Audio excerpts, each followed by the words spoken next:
Welcome to the Love Lab Podcast, a safe place to get real about sex. Whether you're a man, woman, single, or couple, this is the show for you. We are your hosts, Kevin Anthony and Céline Remy, and we are here to guide you to go from good to amazing in the bedroom and beyond.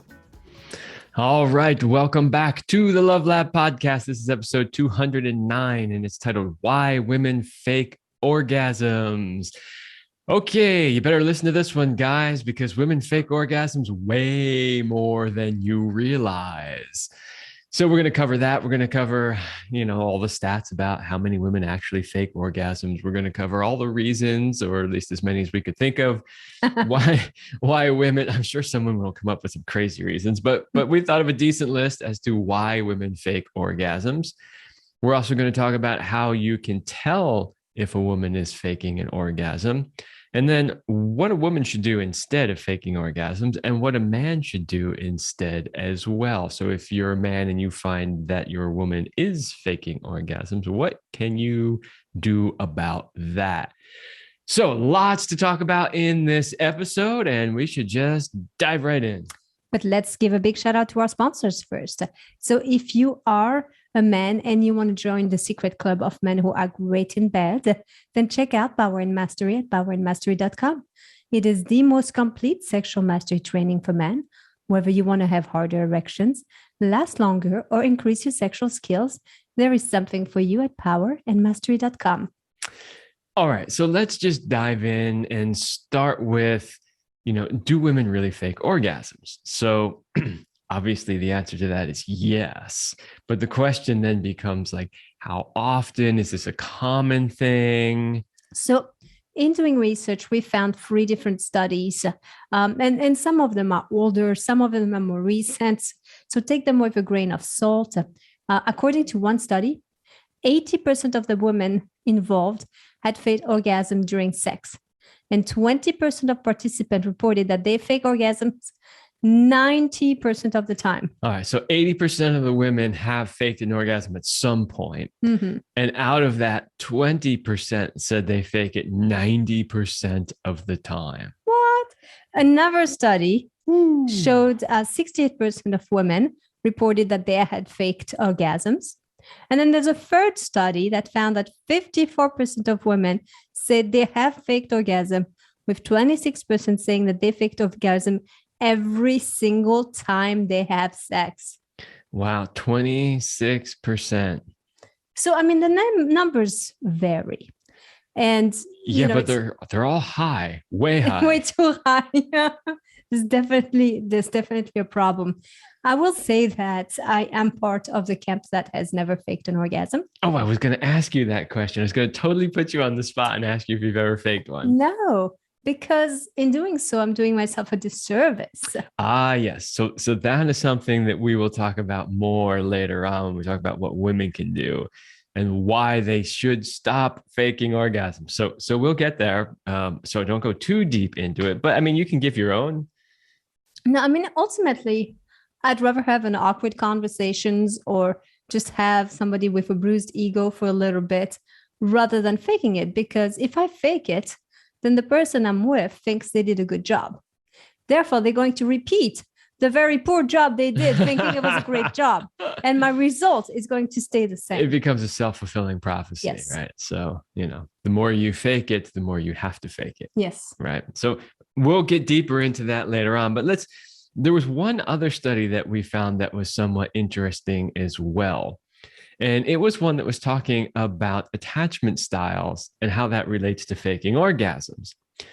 And so it found that people with avoidant and anxious attachment reported that they faked orgasms, but for different reasons. So we're not going to go into attachment styles right now. If you are curious about what that means, please see our episode 133. We did a whole show. It's titled How Your Attachment Style Affects Your Relationship. And you can learn all about the different attachment styles there. But what was interesting is that the avoidant women tended to fake orgasms to end sexual intercourse sooner. Right. Well, of course, they're avoidant, right? They're trying to avoid. Where anxious women tended to fake orgasms in order to give a boost to their partner's egos. That makes sense too. They're anxious, right? So In both cases, the researchers noted avoidant and anxious women were more likely to fake orgasms than their securely attached counterparts as a strategy for avoiding negative emotions or negative emotional states. Okay, so that's kind of leading us right into the reasons why women fake orgasms. So we've got, what do we got here? 11 reasons why women fake orgasms. So we're going to give you each one and we're going to give you a little explanation as to why that might be. Some of them are going to be obvious, but some of them you might be like, wait, I don't quite understand that. So, well, number one is to keep their partner. It's kind of the obvious. It's like if he is happy, then he's going to stay with me. Yeah, so that one's pretty obvious. Basically just trying to make him happy, make him feel good so that he'll stick around. Number two, to sexually satisfy a partner. So, there are a lot of men, and we'll talk about this when we get to what the men can do as well, but there are a lot of men that tie their self-worth into their ability to make a woman orgasm. By the way, there are women that tie their self-worth in their ability to give men orgasms too. And those women tend to create men with premature ejaculation. That's a whole nother thing. It's a slight aside, but often when we're talking about gender things, sometimes it's important to just bring up that both sides often have the same issues, but just a little bit different, right? Yeah. So in this particular case, some men will not be satisfied unless they believe that their woman had an orgasm. See, you kind of know you're in trouble if, let's say you have somebody new and the person's like, yeah, last time I had sex, I made her come 9 times. Let's see if we can make it more for you today. And it's like, the woman might be like, okay, so number one, in this scenario, there's nothing about me. It's all about a competition with a woman I don't know about. And number two, it's all based on your performance and you don't even care about me. That's a really, really crazy situation. I know that as a guy, you're thinking, well, I want to impress her because I made her come 9 times the other person. Well, and he's going to say, well, what do you mean I don't care about her? This is all about her. This is all about her. She's the one having 9 orgasms. No, dude, it's all about you and your fucking ego. That's for sure. That's for sure. Reason number 3, faking for lack of a reason not to. Oh, this was an interesting one. Okay. So faking for lack of a reason not to. So there are basically women who will fake it just because they're like, yeah, well, whatever, I mean, there's no real reason not to, like I could, or I don't have to. But the thing there is they don't realize the harm that it's causing. And if they did realize that, then they probably wouldn't do it. But it was an interesting one. I didn't make that one up. I found that one on the internet, and I think it was Psychology Today where I found that, and I was like, "Huh, that's really interesting." Because to me, it's like, okay, there's different types of people in the world, right? There's people who make stuff happen, and there's people who just sit back and let stuff happen to them, right? So you might say like the go-getters and whatever you want to call the other group. And I was reading this and like, faking for lack of a reason not to just sounded so unbelievably disempowering. Whatever. There's no really, I mean, yeah. Maybe there's a great show on Netflix. Yeah, exactly. Like it was interesting because I would think, and well, you should be, and if you're not, you should try your best to change this. But if you want to have great sex, you have to actively participate in it, and you have to get up off your lazy ass and do something. And that if that might mean learn some new skills, that might mean try really hard, pay attention really hard. And this goes for both men and women. This isn't just men. Men get a bad rap because they don't pay attention or they just go through them or whatever. But women will do the same thing too. Yeah. You ever have sex with a woman who just lied there the whole time and didn't do anything? Like, that's no fucking fun. All right. Number 4, she is insecure because she does not have orgasms. This one probably is one of the most common reasons. Women who are unable for various reasons to have orgasms, but don't want to admit that they're unable to have an orgasm. This is an interesting thing. Like obviously, Like with a guy, the big thing, there's two things in the sexual arena you don't want to admit: that you can't get it up or you can't last long, right? Well, if you can't get it up, there's no hiding that, right? And if you can't last it, there's no hiding that either, right? So, there's not a whole lot men can fake about that things. But for women, on the women's side, one of the main sexual dysfunctions, especially, I mean, you see this a lot working with women, is the inability to orgasm. Especially with intercourse. And so a lot of women, numbers are really high. The amount of women who do not orgasm from intercourse, I think goes up to like 80%. Like it's really high. And I think there's a combination both of a lack of understanding of their anatomy, and sometimes it could be a lack of compatibility, but mostly, you can learn to become compatible. It's mostly a lack of communication and understanding and a lack of patience, because most people think an orgasm should come in seconds, and we'll come back to that later.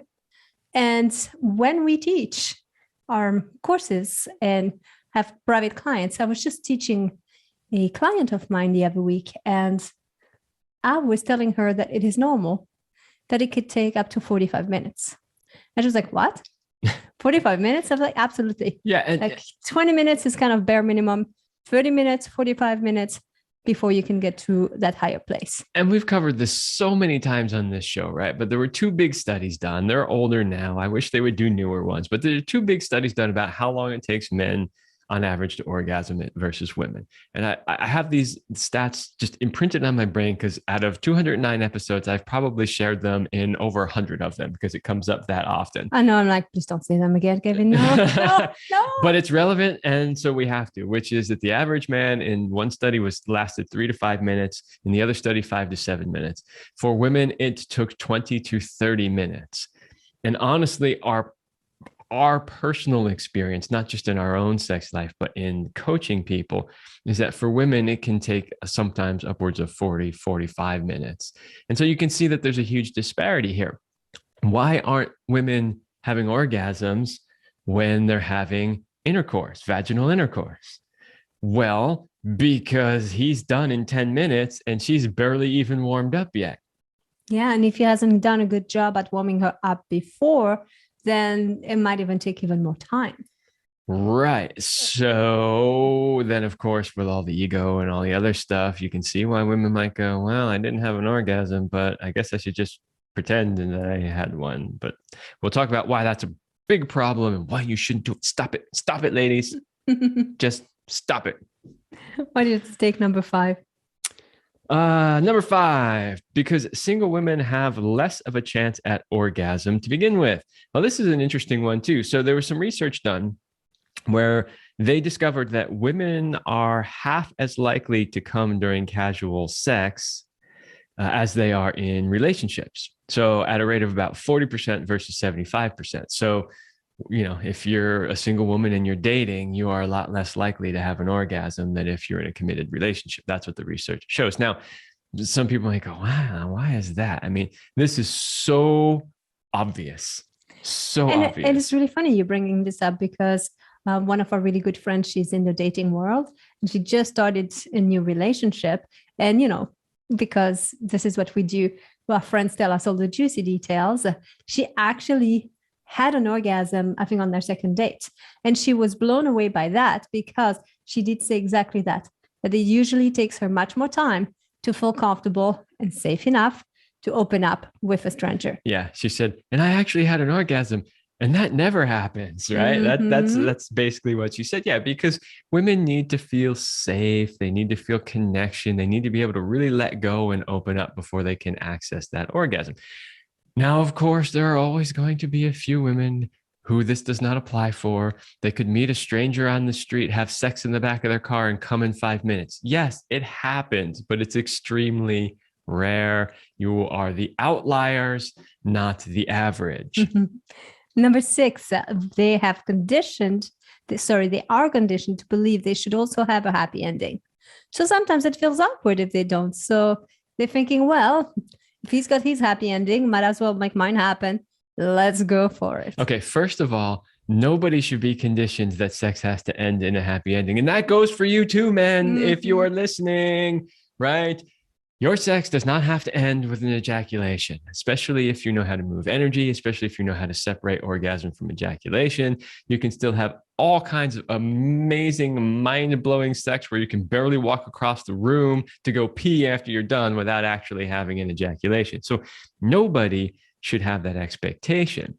But what's interesting is as we see the masculinization of women happening in our society, we also see some of the masculine expectations showing up in women's behavior also, which is that she has to have an orgasm, which really is not true.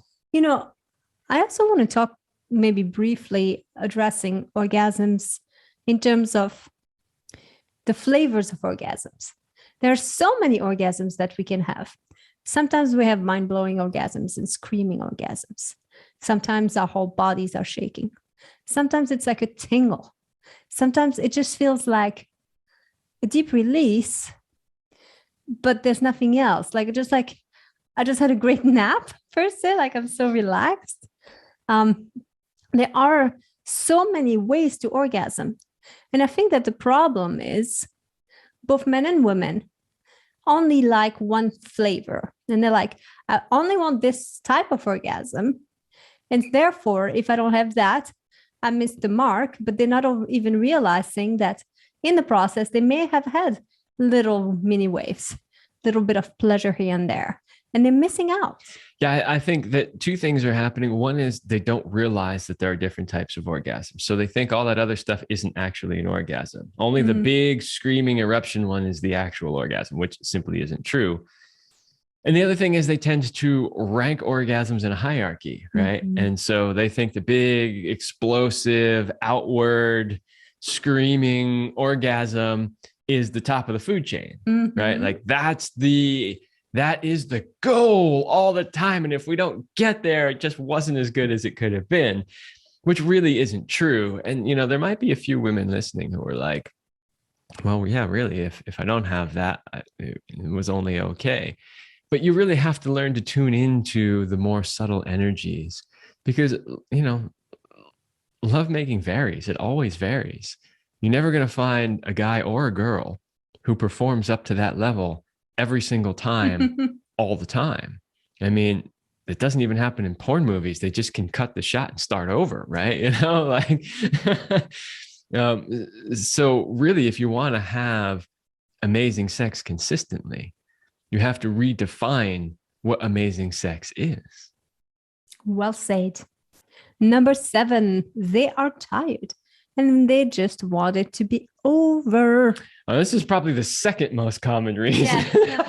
I was like, when are we going to talk about this big elephant in the room? The first one is she doesn't orgasm. The second one is she just wants to get it over with quickly. Now, she doesn't really like it. Right. So this one says she's tired and wants to get it, but there could be, take that she's tired part out and replace it with 50 other things, because there could be 50 other things in there that start, you know, that are the beginning of this sentence that ends with just want it to be over. They're bored. They're tired. They're not attracted to him. He's no good in bed. There's too many things on their mind. The kids need whatever. Like, there is a huge list of reasons why she might want to just get it over with quickly. And therefore she may orgasm so that you go, okay, I did a good job. And, you know, and here's another thing too, is even if a guy has control over his orgasm, a lot of times what we'll do, and I admit I do this too, I'll say, okay, I can control my orgasm, but I'm not going to, like, if I want to orgasm and or ejaculate, I'll say, well, I'm not going to do it until she does, because I want to make sure that, you know, you're having a good experience and satisfied too. So I'll intentionally hold it back. Once I know that you've had some orgasms, or at least you've gotten to a place where, you know, you feel really happy and content with the lovemaking, then I might let it go. And so just that idea of, yes, just sort of basing whether or not I do on whether or not you do. Yeah, I think for women, we don't have it as much, in the sense that we can keep going. Multiples are easier once we know how. So there's not so much of like, oh, I shouldn't come now because then Maybe he won't come later. I don't know. Well, No, it won't work. no, but the thing is here is if she knows that he can do that, if Yeah. she wants the sex to be over, she'll fake the orgasm True. so that he'll go ahead and have his orgasm, and then the sex will be done and they can Yeah. move on. Because once he comes, then it's pretty much over at that point. It doesn't have to be, by the way, men, but for a lot of people it is. And so she's been trained now that once he ejaculates, whew, we're done, we're out of here, right? So she's gonna speed things up so that happens, which of course then trains him to be a premature ejaculator. So ladies, don't do that either. Number 8, they really, really, really like you, but they worry that if they ask you what they really want, it might turn you off. So they need something specific to orgasm. Stroke that clit. Well, what she needs is different for different women. So it's not always the same, but she's going to need some stuff in order to have an orgasm, but she might be afraid to ask for it. Again, this comes down to communication issue. Number 9, if you're a new person that she's seeing, again, new dating, it could be positive conditioning since you did everything right. So you'll want to see her again. Yeah, that does actually happen, where, she likes him and, he's new and she wants to give his ego a little positive boost so that he'll want to come back. But number one, again, this is a bad behavior that you don't want to get in, because then you might end up in a situation where you're going to have to continually fake it, or you stop faking it at some point. And then he goes, well, what's the matter? And then you're like, oh, crap. What do I tell him? Because nothing's the matter. It's the same as always. I was just faking it before, not a situation you want to end up in. You kind of like gave number 11, but let's do number 10. They're drunk and they're feeling theatrical. Yeah, this is another one I read online, and I thought, oh, it was interesting, and I was like, I think that was like on Cosmo. That's totally the sort of thing you would find on Cosmo. Cosmo, a source for good database. Well, not necessarily. However, we did have the editor of Cosmo on, actually, and they did some good research. Remember, we had that episode, true. But what they are good at is just asking regular people, and regular people will come up with like some of the craziest shit you've ever heard, right? And so this is one of those examples where like they're drunk and feeling theatrical. Like, yeah, maybe they're just in a mood and they're, that loud drunk who just likes to be loud and obnoxious when they're drunk, and they just overplay the role. Well, and last but not least, as our 11, you kind of talked about it, but they faked it that other time. And now they're stuck. Or times. Exactly. Many times. Because now they're like, shit, I have to keep doing it, or he's going to know something was wrong. How do we? Well, because what's going to happen is they're going to have a conversation at that point. And they want to avoid an uncomfortable and potentially difficult conversation. Now, she might be able to get away with it and say, well, I was orgasming, but I don't know, just something with me changed. He may or may not buy that. But the reality is at some point you're going to have a conversation. Even if you don't admit that you were faking it, it's still going to be an uncomfortable conversation, which you don't want to have. All right. Yeah. Okay. So you want me to read the ad today? I do. Okay. Are you a committed couple who is stuck in a rut and just going through the daily motions instead of connecting the way that you used to? Are you tired of stale mechanical sex that lacks spontaneity and fun, and you don't want to live a life of average? Then we invite you to our highly sexed Power Couple Platinum program. Give us 90 days and we will help you bring the passion back between the sheets and synced up. So basically what this is, you've heard this commercial a million times if you've listened to our show for any length of time.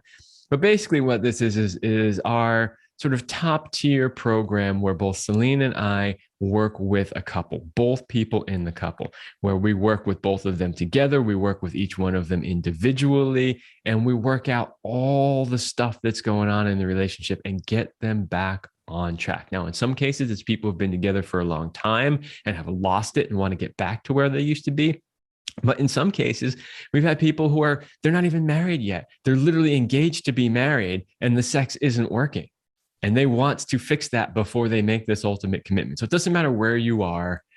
in the cycle of your relationship. If your sex life and your relationship isn't where you want it to be, then reach out to us because we can help you fix it. So go to CelineRemy.com/passion. That is CelineRemy.com/passion to find out more about that. All right. Well, how do you know that she is faking an orgasm? Woo! This is not the easiest thing to tell, especially if she's good at it. But guys, if you are in tune, there are definitely some things that you could look for that you will notice if you're paying attention. So I'm going to give you the little secrets there. Her breathing rate hasn't changed. It's a little bit harder to fake that, but when you get closer to an orgasm, your breathing gets faster. Yeah, absolutely. Which is one of the things that we teach, if people are having trouble orgasming, we teach them how to increase their breath rate. And if they're orgasming too quickly, we teach them how to slow it down because they are connected. The breath is like the brakes or the accelerator, depending on how you use it. So she's like, and then all of a sudden she goes, ah, right? She just screams out of nowhere. That's a sign. She went from, barely going anywhere to totally exploding. That's a sign she might be faking it. She isn't flushed or sweating because when you have a powerful orgasm, there's a response that is tied up with the body, and we can't really control that. Now, by the way, I really want to say that it's not like the real orgasm is only when she's like sweaty and clenching and all of this. There are, again, as I said earlier, multiple flavors of orgasms. Okay.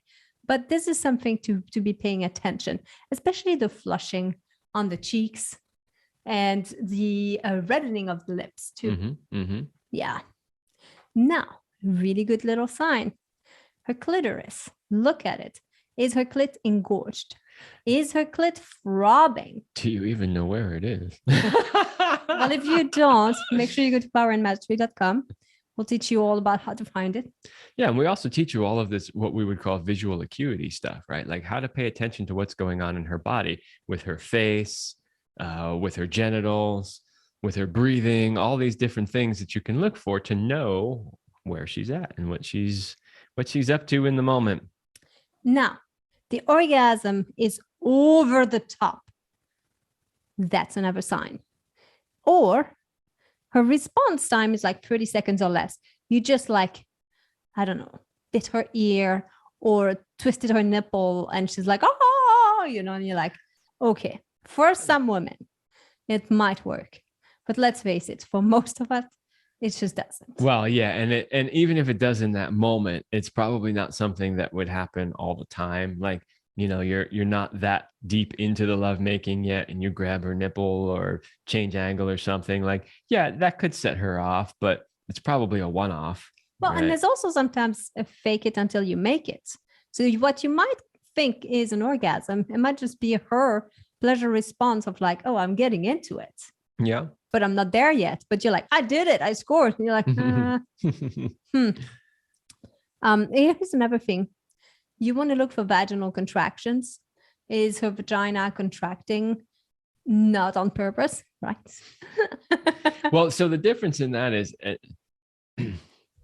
even if a woman has trained her vaginal muscles and she's got them strong, she can squeeze them. She might even be able to flutter them if she's really good.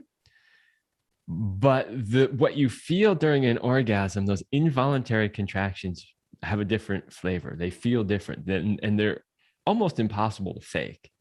They really are. Like, you can feel the difference. If she's squeezing you, you're like, okay, yeah, I can tell you're intentionally squeezing me. Versus when you're orgasming and they're just firing off, it's like boom, boom, boom. It's just a different feeling. You should be able to tell the difference. And then last but not least, her orgasm is cute and contained. Well, I'm putting this kind of with air quotes because I've had clients that were very quiet. I was very surprised at their response, at the orgasmic response. But at the same time, while they were still quiet, there was an arching of the back. There was a flushing happening. There was a breathing rate changing, even though they might have been like, just like this and not like the big, big, loud moans. So you have to think that for most orgasms, they kind of take us over. So if it's just like this very pretty scene, it's staged. If it seems too controlled, it is. That's what it comes down to. Because really, an orgasm, whether you're a man or woman, is a state of complete loss of control. Like once you hit that actual orgasm, you tip over that 10 spot, you know, it's no longer a controlled action. So if it seems controlled, it's probably not real. Okay, so that's how you can tell if she's orgasming. Now, this last part of the show, we've broken it down into if a woman is faking orgasms, obviously we want you to stop, right? Because this is not doing anybody any good. It's not doing you any good. It's not doing him any good. So what can you do instead? So we're going to break this down. What should a woman do instead? And then what should a man do instead? Because remember, sex is a partner activity in this case. Oh, really? Yes, that means both people have some input. Well, number one is communication. Okay. The best way to talk about sex is not during sex, probably not right after either, but it's best when you're both relaxed on the couch or in a place where you're just in a good place, you know, and there's some privacy, but you can start to talk about like how maybe you don't always have orgasms, or how for you, it doesn't mean you're not enjoying it, or what they mean, you know, or what you like. What's Yeah, so number one on what should a woman do instead is communicate. Communicate. Tell your partner, hey, look, I don't always orgasm. Sometimes I do, sometimes I don't. Doesn't mean I'm not having a good time. Doesn't mean that you're not good. What you did for me last time that made me orgasm maybe just isn't working this time. Maybe I'm just too much in my head. Maybe, who knows? So don't hang your ego, your self-worth, or anything like that, your ability on whether or not I have an orgasm. Just be upfront with that. And then of course, well, actually that flows into number two. Exactly. That's kind of why it went in. I was like, oh. Exactly. So number two, which is ask for what will really make you orgasm. So ask for what you want, you know. So we talked about reasons why women fake it, and one of them was because she was afraid to speak up and ask for what she really wanted and needed. So here you have an opportunity to ask for what you want. It's really amazing when it comes to asking in the bedroom, because so many people, both men and women, are so afraid so often to ask for what they want, what will really make them happy, what will really get them, you know, going. And what's amazing to me about that is that, you know, sex is supposed to be fun. It's supposed to be a pleasurable experience. It's supposed to be as awesome as it can be. Like, why wouldn't you just simply say, hey, here's what I need. Here's what works for me. Well, and you know, it could be simple things like, oh, keep going at this. I love this move. Oh, that feels so great. Don't stop. Like, it doesn't mean like you don't have to be negative. Well, you shouldn't be negative. You should be positive and reinforcing.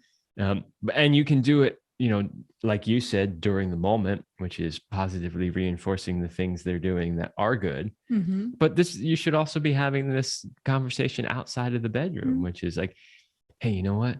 The next time we have sex, what would really do it for me is if you do this. Or let's try that and see how it works. Because sometimes it sounds better in our head.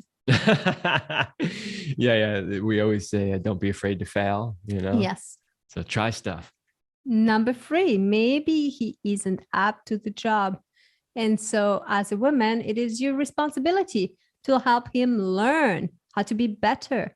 So you can send him to powerandmastery.com. You can show and tell him what you like, give him an anatomy crash course, show him the things. Yeah, you know, I mean, just because a woman doesn't own a penis doesn't mean that she doesn't know how to use one, in a sense that, you know, I mean, I've had sex with women who were Tantra teachers before, and they have good things to share. Like, either they've had sex with a fair number of people and have learned, or, you know, they've done the studying to know, you know, what works. And so don't be afraid if you're a woman and you have knowledge to share about how he could be better. Obviously, you have to do it delicately. You don't want to insult him and bruise his ego. I'm sure you can find ways to do it. But if he's not doing it for you and you're invested in this relationship, obviously, if it's somebody you just met and the sex isn't good and, there are other complicating factors, maybe they're just not the right person for you. But otherwise, help him be better. Whatever little ego bruising he gets in the beginning will be totally taken care of later on when he learns and he starts doing you the way that you want to be done, and you start returning it in love, affection, and orgasms. Oh, yeah. You got to learn to relax into the lovemaking. If you can't relax and let go and surrender, you can't have orgasms. And this is something you have to do for yourself. I know people say I made her orgasm, but really having an orgasm is a change of state, and it's a place you go by yourself. Some people can facilitate it, but it's still an internal job. So you got to learn, how can you get there? How can you get out of your head? How can you get into your body? How can you surrender and let go?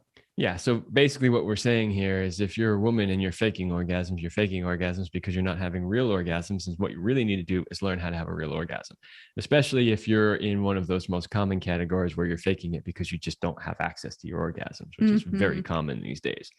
So you got to learn how to access your orgasm. And in learning, there's also learning and strengthening the pelvic floor muscles, because orgasms are rhythmical contractions of your pelvic floor muscles. If you have toned muscles, you have a good orgasmic response. If you have untoned muscles, it's going to be harder. And some women who have really developed their pelvic floor muscles can actually make themselves orgasm just by squeezing those muscles. Think about that. If you're having trouble orgasming, realize that you don't even have to touch your clit. You don't have to hit your G-spot. You don't have to do anything. You could literally just sit there and squeeze your muscles to an orgasm. Squeeze and relax. Yes. So that might be something you may want to learn how to do. And here's the thing. If you don't know how to orgasm on your own, you can't expect to do it with a partner. Well, that's true. The learning starts, you learn how to access your orgasm by yourself first. Yes. And then once you've learned how to do that, then you learn to take it into the bedroom and access it there as well. Well, and there's a couple of things. The couple of things that we'll talk about is if you have any repressed trauma that is in the way of your orgasms, you want to address that. So you might want to de-armoring and yoni massage and things like that, just to help to release. Yeah. And so yeah, that's the next one on the list, which is the heal repressed trauma. And so that's usually, as we were just talking about, you learn to access it on your own first. That's what we're talking about here is you do the work on your own. You learn how to get there, how to do all that stuff, whether it's the de-armoring or the, there's a bunch of practices that you do with women and teach women how to release that trauma that gets stored there so that you then have access to the orgasms. You remove the junk that's in the way so that you can get to it. And last but not least, take the matter in your own hands. Use that clit. Whatever you need to do, don't just lay there. Use that clit, use that wand. If you're not on our email list, you should be. We send out emails every week. Some of them are our content, but some of them are really great products that you can use. We have so many great affiliates for like amazing wands and G-spot stimulation. And, we've just partnered with a couple of new companies that have these really amazing high-end vibrators and like all this stuff. Like if you're not accessing your orgasm, there's no excuse. There's a million things out there. You can work with Céline. You can buy products from our affiliates that will help you. Just do something. Take the matter into your own hands, literally. Okay. So that's some stuff that a woman can do. So if you are a woman and you're faking orgasms, there are a whole bunch of things that you can do to help you have real orgasms so that you no longer have to fake them. Now, what if you're a man and she's faking orgasms? Because, like we said, this is a partner activity. there might be some stuff that she's doing on her end that's not allowing her to access her orgasms, but there might be some stuff you're doing on your end that is not allowing her to access her orgasms. So there's some stuff you too can do as a man. Number one, stop pressuring her to have an orgasm. How many times have we said on this show, a woman needs to be relaxed to have an orgasm? She absolutely has to be relaxed. She's never going to be relaxed if there's pressure on her that she has to have an orgasm. Yeah, absolutely. It's huge. Just stop it. Number two, don't tie your self-worth to her orgasms. Yeah, this is crazy. I mean, it's absolutely crazy that guys do this. Look, women are like this black box enigma when it comes to a lot of things, no matter how well we think we might understand them. But orgasms are one of them. There's so many things that can influence her orgasm. And half of them, maybe 75% of them, have nothing to do with you, right? So don't tie it to your self-worth. Why would you tie your self-worth or how you feel about yourself or how you feel about your abilities in the bedroom to something that has nothing to do with you? That's a good point. Number three, learn to be better in bed, especially last longer. All right. So, we've talked about this so many times, and we talked about it again at the beginning of the show, but she needs more time. She needs more time. You have to be able to go the distance.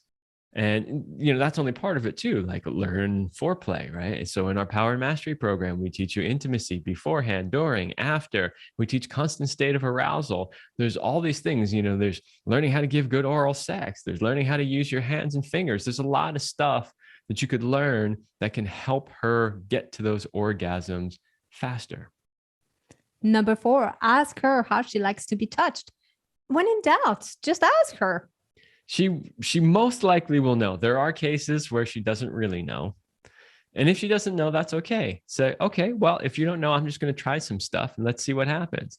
And if what you're trying isn't working, try something else. And if that isn't working, try something else. And make it a game, like when, maybe you could be like hot, warm, or cold when you touch, Sure. So like she's like, oh. What I find funny is sometimes guys get annoyed at like, I'm doing this and it's not working. Damn it, let me try. Oh, come on, this isn't working.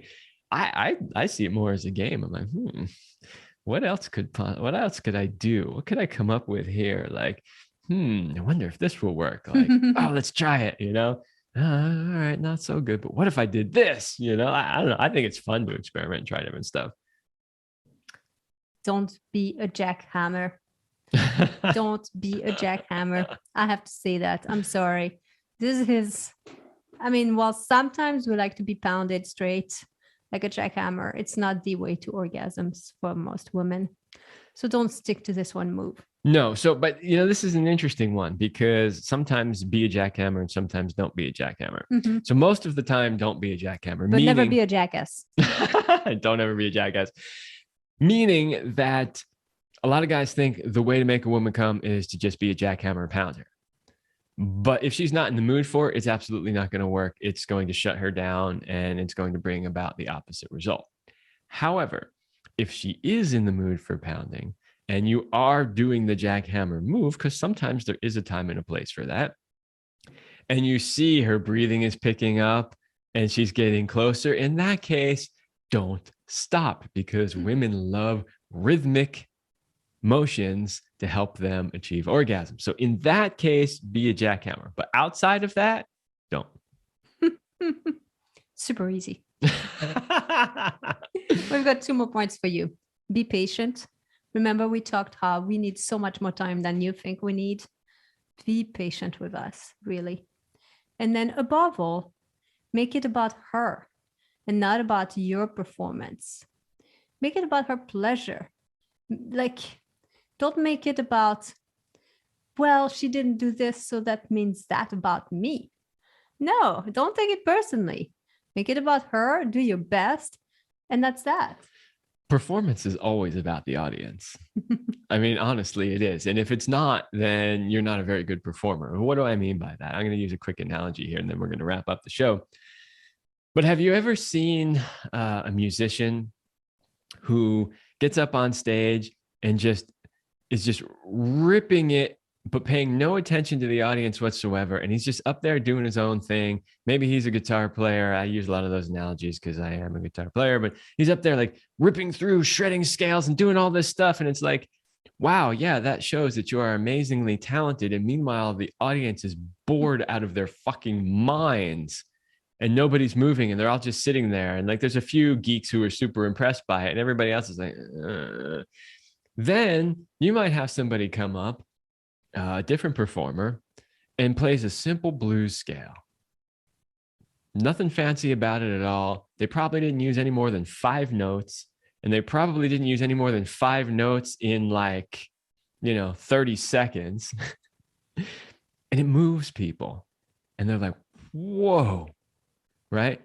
It's because they're not up there to be, look at me and look at what I can do. They're up there to evoke an emotion in you, the audience. And that's what a great performance is. So now if you take that idea and bring it into the bedroom, it's the same thing. It's not about, as a guy, how many thrusts you can do and how fast you can go and how long you can last or how many orgasms you can make her. Because if you're doing all of that and you're not paying attention to her and how this experience is affecting her, then it's all a waste of time anyway, right? So if you really truly want to have that mind-blowing sex that we talk about all the time, then the way to do that is to really move the other person, move them emotionally, move them physically, right? That's how you have that kind of sex. I'm just nodding with my head, so silently approving. I've turned her into a bubblehead.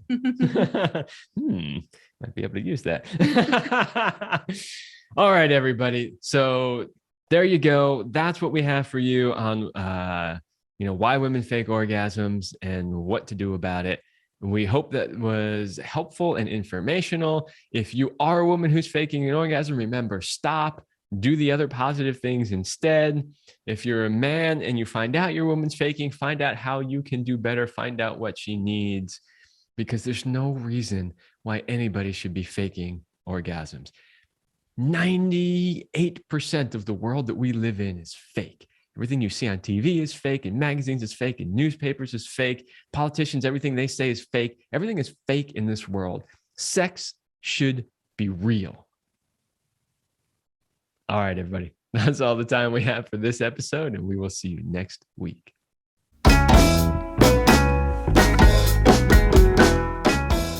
We hope you liked this episode of the Love Lab podcast. If you enjoy this show, subscribe, leave us a review, and share it with your friends. And for more free, exclusive content, join us in the Passion Vault at CelineRemy.com/vault. That's CelineRemy.com/vault. Thanks for listening. And remember, you're amazing.